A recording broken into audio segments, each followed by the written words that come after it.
बच्चों, ये आपके पास गणित का प्रतिदर्श प्रश्न पत्र 2026 है, जिसके प्रश्नों को मैं आपको यहाँ पर हल करके बताऊंगी। और ये प्रश्न आपके बहुत ही आसान प्रश्न है। तो प्रश्न नंबर 1 है, निम्न में कौन सी संख्या अपरिमेय संख्या है? तो आप देख पा रहे होंगे, वर्गमूल 25, 2/वर्गमूल 7, 0 और वर्गमूल 81। तो इस जो ये 4 विकल्प दिए हैं, इनमें से एक सही है विकल्प। वर्गमूल 25 का मान 5 होता है, तो ये क्या है? परमेय संख्या है। और 2/वर्गमूल 7, तो 2 परमेय संख्या है और वर्गमूल 7 क्या है? एक अपरमेय संख्या है। और किसी परमेय संख्या में जब अपरमेय संख्या का भाग दिया जाता है, तो वो भी क्या होती है? अपरमेय संख्या होती है। तो हमारा जो आंसर है ये 2/वर्गमूल 7। हमें आगे जाने की आवश्यकता ही नहीं है। तो आपका जो आंसर आएगा 2/वर्गमूल 7। क्योंकि यहाँ देख पा रहे होंगे वर्गमूल 0 है, 0 भी एक परमेय संख्या होती है। और इधर है वर्गमूल 81। वर्गमूल 81 का मान कितना होता है? 9, है ना? तो इसका मतलब आपका जो विकल्प नंबर 2 है वो सही उत्तर है। नेक्स्ट प्रश्न आप देखें, लिखा है कि द्विघात बहुपद x² - 25 के शून्यंकों का योग। क्या पूछा गया है? शून्यंकों का योग। शून्यंक नहीं पूछा गया है, शून्यंकों का योग। और आपका पता होना चाहिए शून्यंकों का योग क्या होता है? अल्फा प्लस बीटा बराबर होता है -b/a, -b/a। यानी कि आपको इस प्रश्न के उत्तर के लिए जो आपके पास ये द्विघात बहुपद है, उसमें से आपको ए, बी और सी का मान पता होना चाहिए। तो इस समीकरण से हम इस बहुपद से हम क्या निकाल सकते हैं? ए, बी और सी निकाल सकते हैं। तो आपको पता होगा कि x² में -25, x² - 25 में उसकी तुलना हम किससे करते हैं? ax² plus bx plus c से करते हैं।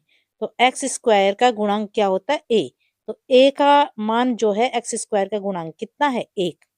b यानी कि x का गुणांक, तो इसमें x वाला पद तो आपका है ही नहीं, तो b बराबर कितना हो जाएगा? 0। जो x वाला जो आपका पद है वो आपके पास है नहीं। और c बराबर कितना है? चिन्ह सहित देखें, c बराबर कितना है? -25। हालांकि हमको इसमें c की आवश्यकता नहीं पड़ रही है, लेकिन अब अगर शून्यंकों का गुणनफल पूछा जाए तो तब आपको अल्फा इंटू बीटा निकालना होगा। उसके लिए आपको क्या करना होगा? c/a करना होगा। लेकिन हमें केवल किसकी जरूरत है? -b/a। तो हम क्या कर देंगे, हमारे पास a कितना आया? 1 और b कितना है? 0। तो हमारा जो आंसर होगा जब हम इसको सॉल्व करेंगे, तो अल्फा प्लस बीटा बराबर -b/a। सो b कितना है हमारे पास? b x का गुणांक 0 है, a कितना है? 1। तो किसी भी संख्या से अगर हम 0 को भाग देते हैं तो हमारा उत्तर क्या होता है? 0 ही आता है। तो यानी कि 0 कौन सा विकल्प आपका सही है? 0 वाला जो आपके पास वो है विकल्प है, वो कौन सा है? विकल्प नंबर फर्स्ट। ठीक है। और अगर इसका शून्यंकों का गुणनफल पूछा जाता, तब आपको क्या करना था? अल्फा इंटू बीटा बराबर क्या लिखा जाता? c/a। तो c की जगह पर क्या लिख देते आप? -25 और बटे a कितना था? 1। तो आपका आंसर आ जाता -25। ठीक है। लेकिन शून्यंकों का योग पूछा गया है। यहाँ पे मैंने 2 क्वेश्चन आपके सॉल्व कर दिए हैं, शून्यंक नहीं पूछे गए हैं। तो पहले प्रश्न को ढंग से पढ़ लेना है आपको। ठीक है। क्वेश्चन नंबर 3, द्विघात समीकरण ax² plus bx plus c 0 के मूल वास्तविक व असमान होंगे। मूल वास्तविक असमान होने के लिए आपके पास कंडीशन क्या होती है? जो आपका विविक्तकर होता है वो b² - 4ac होता है, b² - 4ac। मूल असमान, वास्तविक और असमान, ठीक है ना? तो वास्तविक और असमान के लिए B square minus 4ac is greater than to 0, यानी कि बी स्क्वायर माइनस 4ac का मान 0 से बड़ा होना चाहिए, यानी कि वो जो संख्या है वो किस में आनी चाहिए, प्लस में उसका मान आना चाहिए।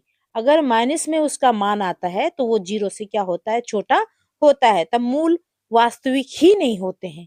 और अगर ये इज इक्वल टू 0 आ जाता है तो मूल क्या होते हैं, वास्तविक और समान होते हैं। 3 कंडीशन है, तो तीनों कंडीशनों के मैंने यहाँ पे जिक्र कर दिया है।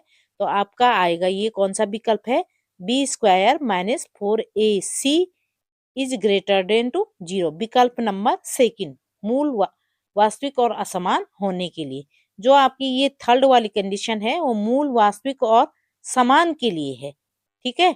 और जो आपकी ये B square minus 4ac is less than to 0, ये आपकी कौन सी कंडीशन है, मूल वास्तविक नहीं होता है।